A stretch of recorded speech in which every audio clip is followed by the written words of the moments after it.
эцэг эхчүүд мэдээж 10 настай охиноо төрөөсэй гэж хинж бодохгүй штэ. Юун дээр анхаарах хэрэгтэй юм бэ? Яалтчгүй энэ бага нас болоод ирэх тусам энэ бол бэлгийн хүч ирхийлэл болж ирж байгаа. Тэгээд хүч ирхийллийн тоог авах ингээд яриул бид нэг нэлийн гүнзгий зүйлсийг ол ярих шаардлагатай болно. Тэгээд энэ 10 нас 12 настай кейсүүд дээр дандаа нөгөө хөвчлэн ингээд хараад үзэх юм бол ураг төрлийн хүч ирхийлэл байдаг. Одоо хойж эцэг юм уу, төрсөн эцэг өвөө, хамаатных нь аханж гэдэг юм уу тий. Сайн байцгаана уу сонсогчдоо. Энэ өдрийн минь төргий Хөвтөнгөр подкастын ээлжид дугаар эхэлж байна. Сонсогч та бүхэн Хөвтөнгөр подкастыг радиогоор 82.9 долгионоор хүлээн аван сонсож байгаа. За бидний пэйж Хөвтөнгөр пэйжээр замун YouTube суваг Хөвтөнгөр YouTube сувгаар давхар хүлээн аван сонсох үзэх юм боломжтой юм. Өнөөдрийн сэдв охид эмэгтэйчүүдийн эрхийн талаар ярилцсанаа. Гэтэ асуудлыг нарийн ярих боловч хөндрүүлэхгүй өнөөдрийнхөө энэ өдрийн зочныг танилцуулахад охид залуу эмэгтэйчүүдийн эрхийг хамгаалах гүнж төвийн гүйцэтгэх захирал Эрдэнэ цэцгийг урьсан. Сайн байна уу? Энэ өдрийн минь төргий. Сайн байна уу. Тэгээд фильм сонсож байгаа болоо подкаст үзэж байгаа нийт үзэгчтэй бас энэ өдрийн минь хүргье. Баярлалаа. Охид эмэгтэйчүүдийн ялангуяа залуу эмэгтэйчүүдийн эрхийг хамгаалах гүнж төвийн тухай би одоо миний мэдж байгаагаар бол 10 жилийн өмнөөс мэдтгээ. 1010 оны үед нэвтрүүлэг хараа тухайн үед хамгийн залуугаараа ээж болсон охидын тухай мэдээллийг сонсоод тухайн үед би бүр гайхаж ирсэн. Гэхдээ энэ тухай нэвтрүүлэг хийн гэсэн бодол одоо тэгэхэр чи хизээнээс чинь тийм ээ. Охидын эрхийн асуудлыг одоо гүнж төвийн гүйцэтгэх захирал та 20 гаруй жилийн асуудлыг ярих нэ. 20 настай төрж исэн охин одоо ээж болох хэмжээний ийм том цаг хугацаа өнгөрсөн байна. Та гүнж төвийнхээ тухай эхлээд танилцуулж өгөөч. Мэдэх нь бол мэдж байгаа гэхдээ мэдгүй хүмүүс бас байгаад. За манай байгууллага 2003 онд байгуулагдсан. Тэгэхээр ч одоо 22 дахь жилд яг тасралтгүй үйл ажиллагаагаа явуулж байгаа. Нийгэмд үйлчилдэг ашигын төлөө бус ингээ иргэний нийгмийн байгууллага байгаа. Тэгээд бид нэр сүүлийн жилүүдэд байгууллага охидын эрхийн байгууллага гэж тодтогч явж байгаа. Тэгээд анх байгууллагахдаа л яалтчгүй 19 хүртэлх насны залуу ээжүүдэд нийгмийн ажлын үйлчилгээ үзүүлэх, чадварчлах чиглэлээр үйл ажиллагаа явуулж исэн. Тэгээд одоо ч гэсэндээ энэ үйл ажиллагаагаа л үзүүлээ явж байгаа. Тэрнээс гадна хүрээгээ илүү өргөжүүлээд яг охидын эрх рүү, охид руу чиглэсэн төрөл бүрийн үйл ажиллагаануудыг явуулж байгаа л да. Одоо хамгийн хотгон хөтөлбөр маань бол бизнес girls гэдэг хөтөлбөр байгаа. Тэгэхээр энэ хөтөлбөр жишээлх юм бол охидын эдийн засгийн эрх мэдлийг нэмэгдүүлэх зорилготой. Бизнес эрхэлж байгаа охидуудыг дэмжих ирээдүйд одоо ийм SEO болоход нь туслах зорилготой. Тэгээд ирээдүйн нөгөө нэг шаркуудыг бэлдээж явж байгаа хөтөлбөр маань байна. За түүнээс гадна хөвгүүд рүү чиглэсэн бас хүчрхэг хөвгүүд гээд гендерийн талаарх ойлголт, хүний эрхийн талаарх ойлголтыг хөвгүүдэд өгөх зорилготой хөтөлбөр байна. За бидний хамгийн хайртай хөтөлбөр бол охидын манлайлалын хөтөлбөр байгаа. Тэгэхээр багаас нь эхлээ нөгөө хүний эрхийн активист болгож одоо бэлтгээд охидын өмнө тулгамдаад байгаа асуудлууд юу вэ гэдэг дуу хоолойг нь одоо олон нийтэд хүргэхийг түнд нь одоо хөрөнгө оруулалтад оруулах зорилготой хөтөлбөр. Тэгэхээр энэ хөтөлбөрийнхөө хүрээнд бид нэр ингээд охидын тулгамдаад байгаа маш олон асуудлуудыг бол орж харж байгаа. Тэгээ сүүлийн жилүүдэд бол ингээд олон улсад бол охидыг ингээд онцгой хүн ам гэж үзээд байгаа. Насанд хүрсэн эмэгтэй болоод хөвгүүдэд тулгараад байгаа асуудлаас шал өөр асуудалтай охидууд өдөр тутамдаа ингэж нүүр тулж идэг. Тэгэхээр түүн дээр юм онцгой хэрэгцээг энэ одоо нүгсэн үйл ажиллагаа үйлчлэгээ бодлогууд хэрэгтэй байгаа учраас үүнийг энэ одоо төр засаг олон нийт тэгээд иргэний нийгмийн байгууллагууд анхаараач гэж үзэж байгаа. Тэгэхээр тэр онцгой асуудлыг энэ хэн мэдж байгаа вэ гэхээр охидууд мэдж байгаа. Тэгэхээр охидуудаараа дамжуулаад тэр асуудлыг гаргаж нийгэмд гаргаж ирэхийг зориод байгаа. Үүний нэг нь бол охидын үйлчлэгийн асуудал байна. Яг зөв охидын үйлчлэгийн асуудал. Тэр гүнж төв 2003 оноос хойш үйл ажиллагаагаа явуулаад залуу эмэгтэйчүүдэд анхааралтай тавьж эхэлсэн. Тэгэхээр 20 жилийн өмнөхөөс одоо энэ 2025 он хүртэл байдал хэр сайжирсан бэ? Яг жоохон харамсалтай л байна л да. Ер нь бол ингээд статистик том мэдээллүүдийг бид нэр хараад үзэх юм бол охидын төрөлд ингээд нэг өсөөл, нэг буурал одоо сүүлийн жилүүдэд охидын төрөл буурсан байгаа. Одоо 2300 орчим охид төрөөд байгаа. Гэтэ тэрэн зүгээр нийт төрөлтөө л дагаж буураад байгаа. Нийт төрөлт нэмэгдэх юм бол охидын төрөлт дагаад нэмэгдэн буурах юм бол дагаад буурж байгаа тэр онцлог байгаа. Тэгэхгүй бол нэг олон нийтэд сүүлийн үед нэг охидын төрөлт буураад байна гэдэг мэдээллүүд өгöd байгаа. Тэгээ Азтай бол манай улс бол охидын төрөлтөөр бас дундаж дунджаасаа дээгүүрт ороод явж байгаа. Одоо л 1000 өсвөр насны охидод 17 охидын төрөлт бол эзэлж байгаа. Нийт төрөлтийн бол нэг 3-аас 6% нь бол байнгын охидын төрөлтийн тоо мэдээллүүд байгаа. За миний мэдгээр хамгийн өндөр тоо бол 2012 онд бүр 4189 охин өсвөр насндаа бол ээж болж исэн мэдээлэл одоо статистик байгаа. Тэгээд манай байгууллага бол яг одоогоор бол цор ганц нь өсвөр насны охидод үйлчлэгээ үзүүлж байгаа. Одоо залуу ээжүүдэд үйлчлэгээ үзүүлж байгаа байгууллага. Тэгээд жил болгон үйлчлэгийг хамрагдаж байгаа ээжүүдээс судалгаа мэдээллүүдийг авдаг. Тэнгүүд өсвөр насндаа ээж болж байгаагийн хамгийн том одоо хүчин зүйл нь бол бэлгийн болон хөөрч эрүүл мэндийн мэдлэг хангалттай биш байгаагаас үүдэлтэйгээр охтууд маань төрөөд байна. Тэрнээс гадна нөгөө бэлгийн харилцаанд орохдоо охтууд нөгөө шийдвэр гаргаж чадахгүй. Эрэгтэй одоо хүүхдийн эцгийнхаа нүлөөнд нь гэж автах тий чи надад хайртай бол одоо надтай бэлгийн харилцаанд ор гэдэг дээр үгүй гэдэг нөгөө нэг өөртөө ихтгэлтэйгээр шийдвэр гаргаж чадахгүй байгаа тохиолдлууд энэ тийм учраас илүү охтыг нөгөө нэг хүчирхэгжүүлэх өөрийн үзэл бодолтой эмэгтэй болгож хөгжүүлэх нь маш чухал. Тэгхгүйгээр нөгөө монголчуудын нийтлэхээр охин хүүхдийг өсгөдөх тэр нөгөө практик нь эмэгтэй хүүхэд уян зөөлөн байх ёстой гэдэг юм уламжлалт хандлага яваал идэв штэ нөгөө сайн эмийн нэгсэн шинж гэдэг ч юм уу тиймэрхүү байдлаар охтуудыгаа өсгөөд байгаа тохиолдлууд нэлээд их түгээмэл байгаатай холбоотой юм болов уу гэж бас хувьдаа үздэг. Аха. Охидын төрөл тэгэхээр хоёулаа насны хувьд наривчлээ. Охид за 16 настайдаа иргэний үнэмлэхээ авчиж байна. 18 настайдаа насанд хүрсэн гэж үзэж байна. Аль биесээр гэр бүл болж болно. Гэтэл төрөлд охид тэгэхээр хэд байх бол Дэлхийн эрүүл мэндийн байгууллагаас яг 19 хүртэлх насандаа хүүхэд төрүүлсэн, жирэмсэн, өөр хөндүүлсэн бол үнийг нь одоо өсвөр насны ээж буюу тийнейж модер гэдээ аваад үзчихэж байгаа. Тэгэхээр 19 хүртэлх насандаа хүнтэй гэрэлсэн, гэр бүл олсон эдрээс үл хамаарал 19 хүртэлх насны төрөлтийг бол бид нэр залуу ээжүүд гэж авч үзэх нь дэлхийн нийтийн том мэдээлэлээ дагаад. Гэхдээ Монгол улс бол 18 наснд хүрэх юм бол гэр бүл болоод одоо хүүхэд төрүүлж олно гэж бас нэг даалт утгаар боломжтой юм шиг харагдаад байгаа. Гэхдээ яагаад 19 гэж авч үзээд байна вэ гэх юм бол бие махбодын хувьд 25 настай эмэгтэйтэй харьцуулах юм бол одоо хүүхдээ тээж төрүүлэх нь тухайн ээжийн хувьд одоо нэг юм эрсдэл баг. Эрсдэлтэй бага настай байх тусмаа тийм. Бие физиологи нь бүрэнгүйцэд хөгжөөгүй байна гэдэг утгаар нь энэ 19 хүртэлх насны охидыг бол охидын төрөлт гэж авч үзээд байгаа. Тэгээд яалтчгүй нөгөө 15 та ээж, 16 та ээж, 25 та ээж хүүхдээ өсөж байгаа нь хүртэл юм өөр те. Нөгөө хүний чинь нөгөө оюун санаанаас гүйцэд хөгжөөгүй байгаа учраас хүүхдээ хэрхэн яаж өсгөх вэ, яаж арчлах вэ гэдэг нөгөө ойлголт мэдээлэл багтай байгаа. За түүнээс гадна ингээд манай гүнж дүүгийн хийдэг судалгаан дээр саад үзэх юм бол өсвөр насны ээжүүд буюу залуу ээжүүд маань боловсролын хувьд нөгөө бусадтай адилхан боловсрол эзэмших нөхцөл ингээ хязгаарлагдаж авчиж байгаа. Одоо ер нь 95% орчим хувь нь бол үргэлжлүүлэн суралцах буюу ихтэйд боловсрол эзэмших нэм хязгаарлагдмал байгаа.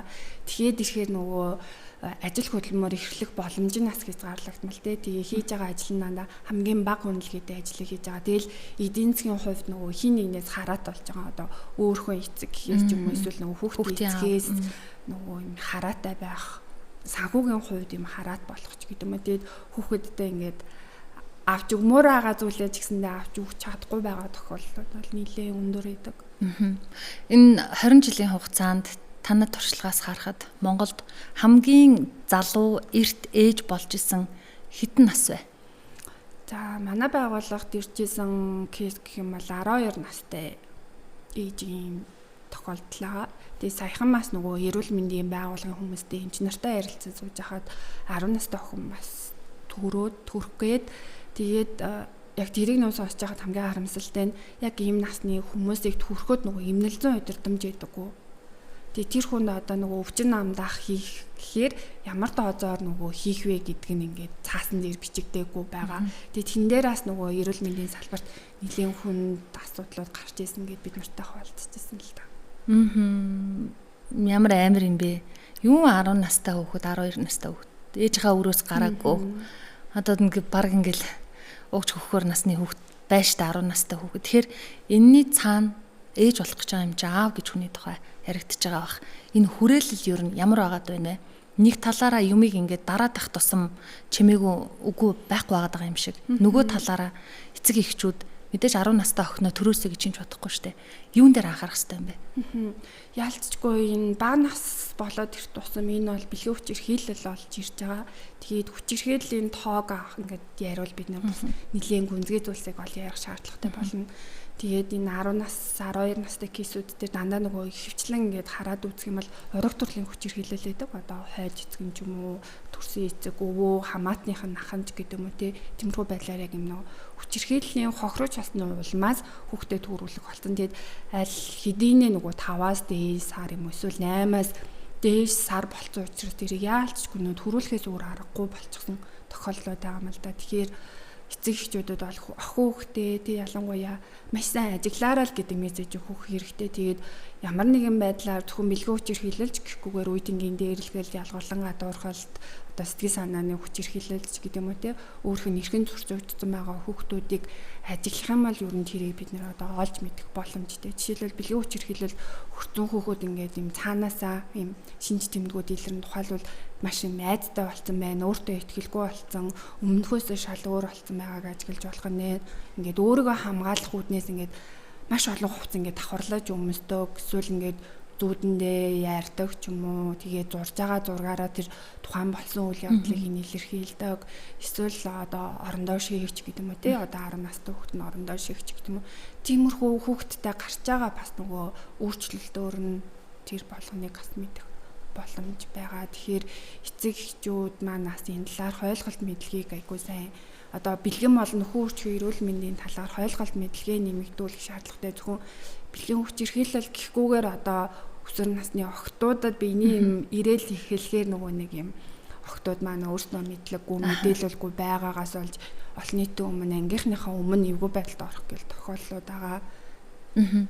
Энэ 10 настай хүүхэд 12 настай 15 16 9 чиг мэдээж бүр нялхаараа байна. Ард нь хариуцлага тооцох хууль эрхцээ орчин манад ер нь хэр хангалттай байдаг вэ?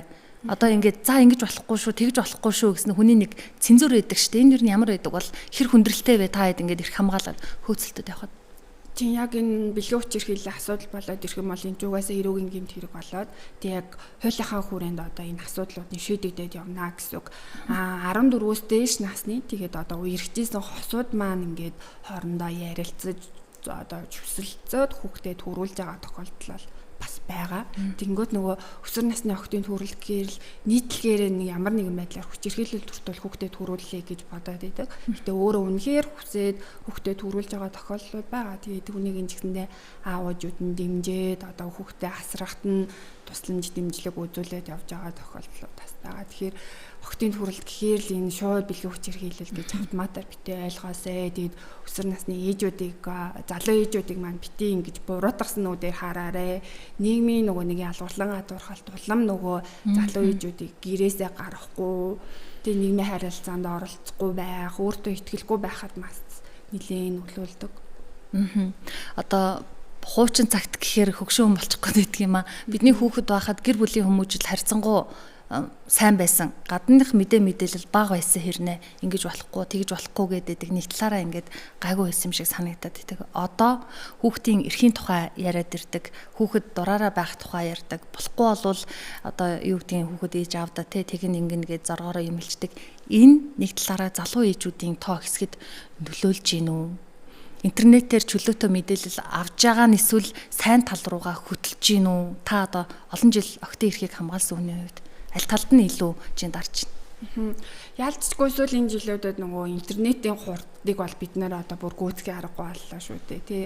Тэгээд интернетийн хөгжлийг дагаад бас охтуудын өмнө тулгамдаад байгаа асуудлууд ингээд нэлээд өндөр байгаа. Жишээлбэл 10 жилийн өмнө охтууд ингээд манай хот руу залгаа зөвлөгөө аваад тэгээд зургаа одоо фейсбુક дээр оруулахад намайг гутаанд оромжилсан мессежнүүд маш их ирж ийна гэдэг одоо яах вэ гэдэг мессежүүдийг иржсэн бол тэр чинь 20 жилийн өмнө өрөөсөө тийм дуудлага мэдээллүүд бол ирдэггүй байсан. Тэгэхээр энэ сошиал медиа интернетийг дагсан ялгарлан гадуурхалт тэгээд нөгөө хин нэгэн хүнд цоол өгөх, гутаанд оромжлох гэл нэлийн хүнд асуудлууд бий болж байгаа. Түүнээсээ нөгөө талд нөгөө нэг өөртөө хэрэгтэй байгаа. Жишээлбэл эцэг гэх нь хүүхэдтэйгээ бэлгэн болон нөхөрчгүй эрхийн талаар, эрүүл мэндийн талаар ярихгүй, эрүүл мэндийн хичээл дээр энэ талаар нөгөө нэг чанартай хүртээмжтэй боловсрол олгож чадахгүй байгаа тохиолдолд охтууд болоод хөвгүүд яг нөгөө нэг интернетийг зөв ашиглаад зөв мэдээлэл авах боломжууд бий болж байгаа. Гэхдээ насанд хүрэгчэд одоо багш нар, асран хамгаалагч нар яах хэрэгтэй вэ гэхээр мэдээлэлд хэрхэн нөгөө цензуртай хандах вэ гэдгийг хүүхдүүдтэй маш сайн зөв зааж өгөх хэрэгтэй. Тэгээ сүүлийн жилүүдэд бас бид нар энэ чиглэл рүү бас нэлээд анхаарад энэ нөгөө худал мэдээлэлд итгэхгүй байх нь чухал шүү гэдэг мессежүүдийг бас хүүхдүүдтэй өгч байгаа. Тэгэхээр сонсогчтой үзэгчтэй та яг одоо Хөхтөнгөр радио 82.9 долгионы Хөхтөнгөр подкастыг хүлээн аван үзэж байна. За өнөөдрийн зочин бол охид залуу эмэгтэйчүүдийн эрхийг хамгаалах гүнж төвийн гүйцэтгэх захирал Эрдэнэ цэцэгтэй охидын эрхийн асуудлаар ярилцаж байна. Хамгийн эмзэг сэдв бол мэдээж 10 настай 12 настай охин өөрөө ээж болж ийн гэж байгаа асуудал, үүний ард байгаа түүнийг одоо хүчирхийлж байгаа энэ асуудал байна. А тэгснээ охидын үзлэгийн талаар одоо хүний эрхийн хувьд бол охидын эрхийн хувьд бол байж боломгүй асуудал. А нөгөө талдаа 10 жилийн хүүхэд байхад биднийг охидын үзлэгтэйгээл сургууль дээр нь эмч хэрэл эмчнэрийн өрөөнд охидуудыг цуглуулаад үзчихдэг байсан. Одоо магадгүй нэг талаараа тийм охидууд эмчийн үзлэг явдаг шүү гэж бодоод ээж болохгүй байх. Одоо бэлгийн боловсрал нэг талаараа тий зүгээр ингээд академик талаасаа биш юм а гэхэд айцтай автаад ингээд өөрийгөө дардаг ч юм хойшлуулдаг тохиолдол байсан байж магадгүй гэж би хувьдаа бодоод идэг. Энэ тал дээр танаа байгууллагын хийж байгаа ажил ихэнх одоо миний үеийн ээжүүдийн эмэгтэйчүүдийн үзэж байгаа хандлага хэр зөрүүтэй вэ? Яг өнөө охидын үзлэг гэхээр ингээд хоёр тал болдог. Тэгээ манай байгууллагыг 2019 онд охидын 3 дугаар чуулганы зохион байгуулад тэр чуулган дээр нөгөө охидууд өмнө тулгамдаад байгаа ямар асуудлууд байгаа вэ гэдгийг охидууд маань өөрсдөө ярилцдаг тийм чөлөөтэй орчныг эндрийг нь бид нэр бий болгодог л да. Тэгээ яг тэр чуулганы үдээс хойш хэсэгт нь охидууд маань тэндээсэн 100 орчим охидууд яг 2 баг болоод охидын үзлэг зөв буруу гэдэг байдал дээр ингэж хоорондоо битгэлцэжсэн. Зарим нь бол охидын үзлэг байснаас охидууд одоо бэлгийн замаар дамжих халдварт юм уу бэлгийн хүч хэрхийлэл төрсөн эсвэл жирэмсэн болсон бол энэ чинь одоо олон нийтэд ингээд ил гарнаа. Тэгээд тусламж зөвлөгөө үйлчилгээ авах боломжтой болно гэж үзчихсэн бол нөгөө талд болохоор эн чинь хүний эрхийн зөрчил штэ би өөрийнхөө биеийг мэдэх ёстой те гэдэг юм байдлаар хоорондоо ингэж битгэлцэжсэн. Тэгээ бид нараас тухайн үед охидын үзлэг хийгдээд байгаа юу үгүй юу гэдгийг мэдэхгүй байсан учраас манай яг тухайн үед 2019 онд нөгөө манай охидын манлайлалын хөтөлбөрийн маань төгсөгч Азийн хүний эрхийн шагналыг аваад тэгээд юм жижиг хэмжээний одоо санхүүжилтаар ингээд өөрийнхөө хийхийг хүсэж байгаа одоо төсөл хэрэгжүүлэх боломжтой байсан. Тэгээд тэр охин маань яг энэ охидын үзлэгийн талаар сургуулийн орчинд хийгдээд байгаа энэ охидын үзлэгийн талаар зүгээр судалгаа л хийсэн. Энэ судалгаа нь охидуудад яг одоо хийгдээд энэ нуу хаана хийгдээд энэ хийгдэж байгаа бол ямар нөгөө нэг нөлөөллийг бий болгоод энэ тэрний эрэг юм уу сөрөг юм уу гэдгийг судлаад тэгээд нэг Улаанбаатар хот болоод нэг Долоон аймгийн сурагч охидыг хамруулсны 370 орчим охидыг хамруулсан судалгаа гаргаж ирээд тэгээд тэр судалгаан дээрээс хараад үзэх юм бол яалтчгүй 68% нь бол охидын үзлэг юм таагүй тухгүй мэдрэмжийг төрүүлж исэн. Тэгээд цаашаага бид нар энийг ингээд судлаад охидуудаас бас мэдээлэл, том мэдээллүүдийг аваад яг нөхцөл байдал дээр юу болж байна, олон улстай энэ охидын үзлэгийг бас яаж авч үзэж байна гэж судлаад үзсэн чинь 2018 онд Дэлхийн эрүүл мэндийн байгууллага, нэгдсэн үндэсний байгууллагууд энэ охидын үзлэг бол ерөөсөө шинжлэх ухаанч бос. Тэгээд бэлгийн харилцаанд орсон эсхийг нь бол бүрэн тодорхойлох боломжгүй, эмнэлзэн хувьд ач холбогдолгүй. Тэгээд хүний эрхийн талбарт гарч байгаа хамгийн том ухралт. Тийм учраас улс орнуудыг энэ охидын үзлэгийг таслан зохицох чиглэлээр үйл ажиллагаануудыг зохион байгуулаач гэхэд бүр уриалгыг бүр 18 онд гаргачихсан байсан.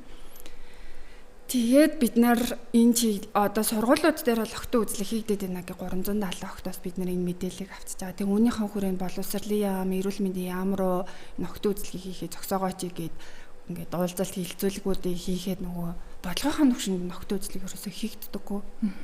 Тэгээ бүр яамныхын хүн охидын үзлэг бол хийгдэхгүй байгаа даа. Гэтэ танай судалгаан дээр ингээд хийгдэж байгаа гэсэн мэдээллүүд байна гэ бүр ингээд өөрснөө юм шоконд орох тохиолдлууд бол байсан. Тэгээд бид нөгөө тэгвэл энэ яг хэрэгжилтийн явц дээр л байна гэж үзээ. Тэгээд яг боловсролын сайд, эрүүл мэндийн сайдууд бол энэ охин үзлийг бол сургуулийн орчинд хийж болохгүй гэдэг нэг талдаа гарсан. Тэгээ нөгөө талдаа болохоор илүү нөгөө нэг цагдаа прокурорын газрууд бол энэ охин үзлийг хийжээж бид нөгөө бэлгийн хүчирхийллийг илрүүлж ийн охин жирэмслэлтийг бас илрүүлж гаргаж ирж байна гэдэг юм байр суурьтай байгаа. Тэгэхээр хүний эрхийнхэн юу гэж үзээд байна вэ гэхээр энийг ингэж юм одоо дэлхийн эрүүл мэндийн байгууллагууд хэлчихлээ шүү дээ. Энд чинь ерөөс нөгөө шинжлэх ухаанч биш ээ. 100% ямар ч холбогдлохгүй байна гэж хэлж байгаа. Тэгэхээр заавал ингэж нөгөө социалист нийгмээс үлдсэн хүчээр ингээд нийтээр нь ингэж хоморглоод үл хүнчлээ. Тэгээд ингээд зориултын бус орчинтэй сургуулийн орчинд яг мэрэгжлийн бус хүнээр ингээд тогтыг жирэмсэн байна уугүй байна, бэлгийн харьцаанд орсон байна уугүй байна гэдгийг ингээд шууд илрүүлээд явж байгаа чинь энэ өөрөө хүний эрхийг маш бүдүүлгээр зөрчөөд байгаа асуудлууд байгаа. Тийм учраас охин үзлийг хэрхэн яаж хийх вэ гэдэг талаар нь зөв ойлголтыг одоо яг юм практикийг бол одоо нэвтрүүлэх хэрэгтэй болоод байна тийм.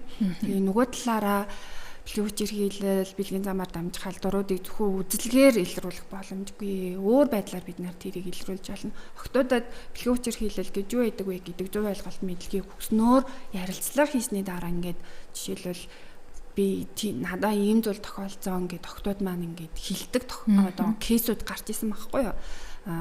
Ерөнхий боловсролын сургуулийн ахлах ангийн охтуудтай одоо бэлгийн хүчирхийллийн талаар сургалтууд зохион байгуулсны дараа охтууд үлдээд ийм зүйл болсон гэдэг ч юм ингээ ганцаарч хэлсэн зөвлөгөө авдаг тохиолдлууд байна. За мөн уцаарч гэсэндээ мэдээллүүд ирж ийн. За нөгөө талдаа мэрэгжилтнүүд ч гэсэндээ энэ талаар нөгөө нэг мэдээлэл өгдөг байх боломжтой. Жишээлбэл хамгийн сүүлийн нэг жишээ гэх юм бол 12 настай охин 5 сартай жирэмсэн болцсон тохиолдол байгаа юм. 12 настай гэдэг чинь нөгөө илүү онцгонд болоод ирчихэж байгаа шүү дээ. Тэнгүүд хувийн эмнэлэг дээр очиод юуг ин хэдэн сартай жирэмсэн бэ гэдгийг тодорхойлчихсан байгаа. Тэгээд нөгөө одоо асран хамгаалагч нарт ингээ за танаа охин чинь одоо 5 сартай жирэмсэн байна, хэдэн сар төрөх юм бэ гэдэг ингээ мэдээлэл өгчөөд тэрийг цаашаага цагдаа руу мэдээлэх үүргээ биелүүлээг байгаа. Тэгэхээр энэ мэдчлэн ингээд юм юунууд гараад байгаа. Цоорхоо гэд гэп гараад байгаа. Тэрийг нь жишээлбэл нөхөх үйл ажиллагаануудыг хийснээр бас бид нэр энэ кейсүүдийг илрүүлэх боломжтой гэж бол хувьдаа байгууллагынхаа хувьд үздэг. За тэгээд яалтчгүй нөгөө үзлэг гэд аваад үзэх юм бол эрүүл мэндийн үзлэг гэд аваад үзэх юм бол биений мэрсэн өмнөөс хойш бол жил тутамдаа одоо эрүүл мэндийн урьдчилан сэргийлэх үзлэгт бол хамрагдах ёстой. Хамрагдаарай гэж зөвлөдөг. Тэгж хамрагдахын тулд нэгт нөгөө сайн дурын үндсэндээ авах ёстой. Эцэг гэх нь мөн асран хамгаалагч энэ тэр охинтой хамт одоо тэр эрүүл мэндийн үзлэгт одоо хүүхдэд дагуулж авдаг ч юм уу тий. За очиж байгаа орчин нь яг одоо эрүүл мэндийн байгууллагын орчин байх хэвээр. Тэгээ бүр ингээд тусгайлсан охидын юм ч юм уу эсвэл эмэгтэйчүүдийн эмч тэр үзлэгийг нь зохион байгуулах хэвээр. Тэгээд үзнийхэн дараа одоо тухайн хүний эрүүл мэндийн нөхцөл байдал нь ямар байна вэ гэдэг зөвлөгөөг нь одоо эцэг их асран хамгаалагч тухайн охинд өгөх. Тэгээ эргэсэн юм нэг уялдаатай ажиллах хэрэгтэй. Тэгэхгүй бол сургуулийн орчинд хийж байгаа нийт мэрэгжлийн зориулттай орчин биш мэрэгжлийн бус юм чигээд байгаа хүчээр хийж байгаа ерөөсөө эцэг ихт мэдэгдэж байгаа тохиолдлууд байхгүй. Тэгээ нийтээр нь хийж байгаа одоо сургуулийн урлаг зааланд хийж байгаа ч гэдэг юм а тий номын санд хийдэг юм тохиолдлууд байна. Тэгээ эргээд нөгөө хүүхдийн нууцыг нь хадгалдаггүй. Түүнээс болоод ингээд сургуулийн орчинд тухайн хүүхэдтэй холбоотой цуу яриа гарах, нэр хоч авах ч гэдэг юм уу тийм тохиолдлууд байгаа. Тэгээ охин үзлэг хийж болохгүй гэхээр сүүлийн жилүүдэд бүр нөгөө нэрээ солиод төсөө хувиргасан байдлаар бас сургуулийн орчинд охин үзлэг хийгдээд энэ жишээлх юм бол нөгөө эхоны аппарат идэв шүү дээ. Мехоны аппарат авч аваад охидын хөвлийг нь үзээд одоо жирэмсэн байна уугүй юм уу гэдгийг шалгаж ийн. Тэгээ охидод үзлэг хийж болохгүй гэхээр нөгөө талдаа гараа хөвгүүдийг бас ингээд нийтээр нь яг цэргийн ер нь бол нийтээр нь ингэж үзээд одоо төмсөгтэй төмсөггүй байна гэж шалгаалт байна байхгүй ингээл түннээс болоод хүүгүүд бас би бинийгээ төмсөгтэй төмсөггүй гэж шоолоод байгаа тохиолдлууд бас нэлээд гарч байна. Сони юм аа. Яамнаас яг дээд газраас нь ийм байхгүй гэдээ хахад хаанаас ингэж явагддаг юм бэ? Одоо ингэж судлаад үзэнгүүт юунаас нь гараад ирж байгаа. Дүүргийн эрүүл мэндийн газрын даргын тоод тушаал ч юм уу эсвэл нөгөө аймгийн ч юм уу сумын цагдаагийн газрын хүсэлтийн дагуу гэдэг байдлаар юм юунууд альбан бичгээр одоо тушаалаар ингээд тэр үзэлгүүд хийгдээд байгаа. Тэгээд хамгийн харамсалтай нь ингээд нийтээр нь хоморголж хүний ялангуяа хүүхдийн эрхийг зөрчиж байгаа юм албан тушаалтанд юм хариуцлага гэж бас байхгүй л юм л да. Зүгээр тухайн тушаалыг бид нар хүчингү болгоод байна. Гэтэл тэр тушаалын хүрээнд маш олон хүүхдүүд нөгөө урт хугацаанд эрүүл мэндийн болоо сэтгэл зүйн хувьд ийм хохирол сүрүүгүр дагавруудыг олон амсаж байгаа. Тэгээд нийтлэгээр нь ингээд залуу эмэгтэйчүүд ч тэр эмэгтэйчүүд нөгөө эмэгтэйчүүдийн эмчид үзүүлэхтэй амар айцтай идэв штэ. Насан турсан хүмүүсийн хувьд ч бас эвгүй төгшөртэй штэ. Амар айцтай. Яаж эмэгтэйчүүдийн эмчид үзүүлэхээ гэлтэл ер нь бол их эмэгтэйчүүд жирэмсэн болохоор л жирэмсний хяналтанд орж ил тэр нөгөө нэг эмчид үзүүлээд байгаа. Тэрний нэг үр дагавар нь одоо нөгөө сүүлийн үед маш их яригадаад штэ. Эмэгтэйчүүдийн умаа өдний хорт хавдар гэл тээ. Тэгэл нөгөө нэг тогтмол тэр нөгөө үзлэгтэй хамрагдахгүй яваад байгаагаас бол сүүлийн шатуудад ороод ингээл эрүүл мэндийн хүмүүс яриад байгаа. Тэгэхээр энэ нөгөө нэг бага насандаа авсан тэр юм сэтгэл зүйн гэмтэлтэй бас хамааралтай гэж магадгүй гэж хувьдаа үзэж байгаа. Тэгээд тэрнээс болоод эмэгтэйчүүдийн эмчид очихоос айдаг нэг юм тухгүй таагүй мэдрэмжийг аль хэдийн авчихсан учраас дахиад тэр мэдрэмжийг авах нь гэж бодоод айдаг. За танай байгууллагын хувьд бол охид залуу эмэгтэйчүүдийн эрхийг хамгаалах гэдэг үүднээсээ охидын үзлэг бол болохгүй. Яг ингээд сайн дураараа эцэг эхчүүд нь өөрсдөө эсвэл хүсвэл очиод үзүүлнэ гэдэг талтай байна. Охидын үзлэг зохион байгуулаад байгаа дүүрэг хороо сумдын одоо ямар нэгэн даалгавраар байлаа гэж бодоход тэр хүмүүсийн цаад одоо зорилго нь бага насны хүүхдүүд ээж битгий болоосай одоо бэлгийн боловсралтай байгаасай гэдэг ийм зорилготой юм уу гэж би хараад ах юм. Ер нь тийм л баг тийм ээ. Түүнээс биш төлбөр мөнгөтэй ямар нэг юм сурталчлаад ч гэдэг юм уу ийм зорилго бол байхгүй юу?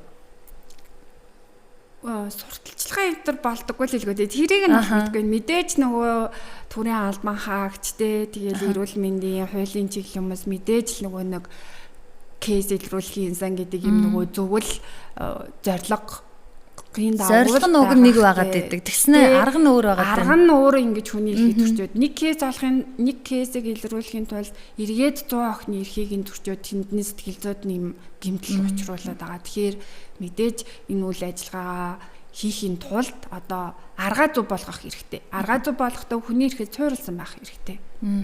Тэгээд тэр эрүүл мэндийн үзлэгийг яагаад ингэж дүүрэг болгон дээр аймаг болгон дээр мөсөр үеийнхний кабинет гэдээ байгаад байгаа. Тэр кабинетийнхаа эмчнэртэй нь хамтраад энэ үзлэгийг хийж болдгүй юм бэ. Тэгээд яагаад сургууль энэ үүргийг ингэ бүх юмыг ингэ сургууль дээр ингэ тохоод байгаа юм бэ. Багш нар дээр ч тэр те сургууль дээр ингээ хүндрэлийг бий болгоод байгаа байхгүй. Тэгэхээр эцэг их асран хамгаалагч бол хүүхдийнхээ эрүүл мэндийн өмнө бол хариуцлага хүлээх ёстой. Тэгэхээр нөгөө талдаа эцэг эхчүүдийг бас юм хариуцлагажуулах ёстой.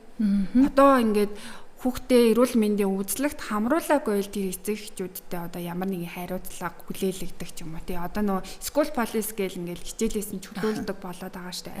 Ажлаас нь чөлөөлөд байгаа. Тэрэн шиг одоо ийм дэмжлэгт орчныг ин бий болгоод 9 сарын 1 гэхэд хүүхдээ одоо эрүүл мэндийн урьдчилан сэргийлэх үзлэгт хамруулаагүй байх юм бол ямар нэгэн арга хэмжээ авдаг юм тий. Бас байж болно тийм ээ. Бид хоёрын яриа сэтгэл зүй рүү чиглэж гин. Охид мэдээ сэтгэл зүйн гэмтэл авахар тэр насан турш явж байж болно. Энээс цаашлаад илүү хүндрэлтэй асуудал ч үүсэхгүй. Тэгэхээр та сэтгэл зүй яагаад чухал вэ? Охидод яагаад сэтгэл зүйн гэмтэл учруулж болохгүй вэ гэдгийг магадгүй нэг юм чухал кейсээр дамжуулж хэлж болох уу? Хүн хэлхээс нааш ер нь байдаг штэ. Гэл ер нь хэлсний дараа л бодож яадаг. Яг 2019 онд энэ асуудлаар ажиллаж эхэлж байхад нэг сургууль дээр нэг охин охидын үзлэг одоо ороод тэгээд нөгөө нууцсан задарснаас болоод амиа хорлохыг завцсан кейс гарч ирсэн юм. Тэгэхээр тэр хүүхэд бүр ингээд амьдрах хэтгэлэн хүртэл бүр нуурж унахсан тохиолдол гарч ирсэн байна. За нөгөө талаар нөгөө бага насндаа бэлгийн хүч хэрхийлэлд өгтөөд тэгээд нөгөө асуудлууд нь ингээд шийдэгдээд явчихсан байгаа те хууль эрх зүйн орчноороо. Тэгээд нөгөө хүүхдтэй ингээл мэдээс сэтгэл зүйн урт хугацааны юм нөгөө үйлчлэгээ үзүүлээд явж байгаа. Гэтэл сургууль дээр нь гинт охидын үзлэг болоод ирэхээр нөгөө охины өмнөх болсон үйл явдал дахиад давтагдахаар болчихсон. Тэгээд нөгөө охиныг одоо онгон биш байх, бэлгийн харилцаанд орсон байх ингээл нууцсан ингээл задраа дахиад сургууль дээрээ ямар ч юм одоо нэр нүргүй болох ч юм уу те нэр хочтой болох тэр тохиолдлуудыг өөрөө охидын үзлэг бий болгоод байгаа. Тэгэхээр сэтгэл зүйн маш том хохирлыг бий болгож байгаа эргээд тэр нөгөө нэг амьдрах хүсэлгүй хүртэл болгож байгаа асуудлууд байна. Тэгээд тэрнээс гадна сургуулийн орчинд нэр хоч өгөөд юм тий. Тэгээд нийгмийн харилцаанд оролцох өөр хамгийн наад зах нь өөртөө итгэх итгэлтэнд хүртэл сүргээр нөлөөлж байгаа байхгүй юу? Интернет, сошиал шуурхай юм аа, хурдан юм аа. Хүн сайн муу мэдээллийг маш хурдан олоо сонсч чинь, үзэж чинь. Тэр нь тэгээ зарим хүнд сэтэл болоо, зарим хүнд сэрэмж болоод ингээ янз янз л байгаад байна. Тэгээ хүн сайн муу юм ямар нэг юмд их тасахтаа амар байдаг штэ. Яг танаа одоо энэ ажиллаж байгаа чиглэлээр буруу юмд тасаад байгаагийн жишээ гэвэл та алиг хамгийн түрүүнд хэлэх үү? Ийм асуудал орж ирж байна. Нөгөө сүүлийн 2 жилийн хугацаанд бид нар сургуулийн огтын ариун цэврийн өгрөөг бас нэлээд гаргаж ирж байгаа. Тэгээд хитрхи бохор байна, заваан, тэгээд завсарлагаанаар төгждөг, завсарлагаанаа биш цаг төгждөг. Ингээд ариутгал авахгүй, тэгээд юм агааржуулалт авахгүй энэ төр гэл маш олон асуудлууд байгаа. Тэгээд бидний нүдээр харахад энэ үнэхээр хүний эрхийн том зөрчил байгаа. Гэтэл бахаал биднээс нөгөө судалгаа хийсэн манай гүнж төвөнд иргэдэх охтын манлайлалын хөтөлбөрийн төгсөгчдийн холбоо гэдэг тэр холбоо маань 2024 онд юм охтын эрх ба ариун цэвэр өгрөөгөө судалгааг хийхэд тэр судалгаан дээр оролцсон охтуудын нэлээд их хувь нь бараг 50 орчим хувь нь бол байгаа одоо байгаа сургуулийнхаа ариун цэврийн өрөөнд сэтгэл ханамжтай байгаа нь амар тийм хөөх гэж бодогдох мэдрэмжийг бол өгсөн. Гэтэл ингээд хүний эрхийн нүдээр хараад үзэх юм бол үнэхээр хамгийн доод түвшинд байгаа 0 ариун цэврийн өрөөг охтууд зүгээрээ нэ гэж харж байгаа нь эргээд бид нөгөө охтуудаа ийм байж болохгүй шүү гэдэг ийм гоё 0-ийг гоё ариун цэврийн өрөөг бас харуулах энэ талаарх ойлголт мэдлэгийг нь өөрчлүүлэх хэрэгтэй юм байна гэж бодсон л доо. Тэгээд өдрөө алган 1-0 доо ороод тэр 0 нь дандаа л заван байдаг учраас за ариун цэврийн өрөөний жишээг ийм л идэм байна да гэж бодож байгаа тийм тохиолдол байгаа. Тэгээд бохор ариун цэврийн өрөө бохор суулдуурч эргээд нөгөө охтуудын эрүүл мэндэд сөрөг нөлөө үзүүлээд байгаа. Тэгээд судалгаан дээрээс ингээ хараад үзэхээр охтууд бохор нөгөө ариун цэврийн өрөөнд орохгүй тулд ингээд шээсээ твччихдэг. Сургууль дээр байх одоо шингийн багуудаг. Гэтэ нэг бицсаал гараа явдаг. Шээсээ твчиж 0 болох 0 орохыг хүсгүй штэ. Тэгээд шингийн юм хорчдаг. Өөрөөсөө шингийн юм уухгүй байх тохиолдлууд байдаг. Тэгээд эн чинь эргээд нөгөө нэг яг юм өвчтэй тий эмэгтэйчүүдийн өрөвсөлт өвчин байна. Тэрнээс гадна нөгөө шээс бүрний замын өрөвсөлт өвчнөд болох хилийг нь тэр бохор цултар 0 орчим бий болгоод байгаа. Охтын үзлэгийн талаар ярьсан. Одоо танаа сүүлийн үед хэрэгжүүлж байгаа нэг гой сургалт байна. Яагаад гоё гэдэг байгаа гэхээр эцэг эхчүүд тэр тусмаа аавууд охидтойгоо өсвөр насны охидтойгоо биений юм ирдэг шүү гэдгийг чөлөөтэй нээлттэй харилцаж хэлж чаддаг байх асуудал. Одоо яриад л байгаа хэрнээ хэрэгжүүлж байгаа нь хэд юм бол та бас мэдэхгүй байна. Эмэгтэй ээжүүд бол охидтойгоо яриад ах шиг байна. Аавууд бол хүүхдүүдтэйгээ яриад ах шиг байна. Энийг ер нь яаж эхлүүлвэл зүгээр юм бэ? Аав одоо ингээл охиныхаа хажуу суугаа шууд яриад эхлэх юм уу? Одоо ангийнхан чинь тэгж гин миний охин яаж ийн гэх ёстой юм уу? Ер нь л ивэ олж өгөхгүй байна. Ялангуяа өсвөр насны хүүхдтэй аав ээжүүдийн өмнө толгомдаад байгаа асуудал нь тэр юм. Тэгээд манай байгууллага яг 2024-өөс 25 оны хичээлийн жилд бол сонгогдсон сургуулиудтайгаа бэлгэн болон нөхөн өрчгөн эрүүл мэнд эрхийн чиглэлээр бол ингээ нэлийн тууштай ажиллаад явж байгаа. Тэгээд үүнийхээ хүрээнд бид нар юм 2 сургалтын хөтөлбөр боловсруулчаад байна. Тэгээд эхнийх нь бол юм өсвөр насны охтууд буюу дунд ахлах анги охтуудад зориулсан сургалтын хөтөлбөр байгаа юм 8 цуврал 16 цагийн хөтөлбөр. Тэгээд үүнийгээ болохоор эцэг эхчүүд нь тэр болгон хүүхэдтэйгээ ярилцдаг. Тэгээд ерөнхий боловсролын сургууль дээр орж байгаа эрүүл мэндийн хичээлд тусгагдаагүй агуулгуудыг оруулахыг зорьсон. Жишээлбэл насанд хүрсэн эмэгтэйчүүд хүртэл мэддэггүй бэлгийн замаар дамжих халдвар төвчин, төхөн өрчгөн өрсөлт төвчин хоёрыг ялгаж мэддэггүй. Хоёр өөр өвчин гэж мэддэггүй тий. Тэрийг хүртэл бид нар өсвөр насны хүүхдүүдэд олохыг зорьж байгаа. За нөгөө хөтөлбөр нь болохоор бага ангийн хүүхдүүдэд зориулсан сургалтын хөтөлбөр. Тэгээд хүмүүс нөгөө хүүхдүүдэд жоохон л гэж хараад байгаа шүү дээ. Гэтэл одоо охтын биений юм 3 дугаар ангиас нь эхэлж ирж байгаа гэд яг өнгөрсөн 8 настай хүүхд. Өнгөрсөн 7 хоногт бид нар яг бага ангийн багш нартай сургалтаа зохион байгуулж хахад 3 дугаар ангиас нь эхэлж биений юм нэрж ийн тий 4-р анги 5-р ангид бол охтуудад айлуулж ингээд биенийх нь юм ирээд эхэлчлээ. Гэтэл нөгөө охин маань тэр талаарх ямар ч мэдээлэл байхгүй, мэдлэг байхгүй. Аав ээж нь болоогүй дээ гэж бодож явж идэг. Нялх амтан гэж хараад идэг тий. Эсвэл нөгөө яаж ярихаа мэдэхгүй ч юм уу. За тэгэл за дараа ярэ гэж хойшлуулад байгаа. Тэнгүүд бага ангийн багш нарт манаас ингээд тулгараад байгаа бэрхшээл нь энэ хичээл одоо ордын байна эрүүл мэндийн хичээл дээр биений юм гэл болно ордог. Гэтэл нөгөө яаж бас хичээлээ заахаа мэдгүй аргачлал ахгүй. Тэгэл яг нөгөө хичээл нь ороод ирэхээр за дараа нь зан гэл ингээ бас хойшлоод байгаа тохиолдол нэлийн гараад байгаа юм. Тэгэхээр бид нар яг юм бага ангийн багш нарт зориулсан биений юмны талаарх ойлголтыг өгөхөд зориулсан юм 3 цуврал тэгээ охтууд болоод хөвгүүдэд зориулсан хичээлийг зааж байгаа. Тэгээд хөвгүүдийг оруулж ирдэг нь бид нөгөө охтод ингэж биений юм ирдэг гээ. Бүх эмэгтэй хүмүүс биений юм ирж байгаа. Ээжид чинь хүртэл биений юм ирдэг гээ. Тэр үед одоо охтуудыгаа шоолж болохгүй шүү. Харин ч дэмжээрээ тий. Жишээлбэл биений юм ирэх үед эмэгтэй хүний одоо сэтгэл зүй болоод бие махбодын хувьд өөрчлөлтүүд бий болдогоо. Тэр үед нь одоо жишээлбэл ээжтэй ч юм уу найз охиндоо эдхийг нь хүсэж байгаа амттай мэг нь аваад өгчдөг агаарэ. Эсвэл ингээд биенийх нь тэр өвдөлтийг намдаах чин тавьж өгч олдгийг шүү гэдэг юм энгийн тэсэр нэг хүн болгоны яриад байдаггүй мессежнүүдийг өгөхийг гас зарж байгаа. За тэгээд охтуудад бас нөгөө биений мэрсэн үед арин цэврийн хэрэглээ хэр давтамжтай солихын. За яаж нөгөөдгөө хайхын гэдэг мэдээлэл өгөх нь маш чухал. Яагаад гэвэл нөгөө судалгаан дээр ахаал гараад ирсэн. Биений мэрсэн үед нөгөө хэрэглээ солихтой шууд ил задгаа тэгэл хайчдаг тэг.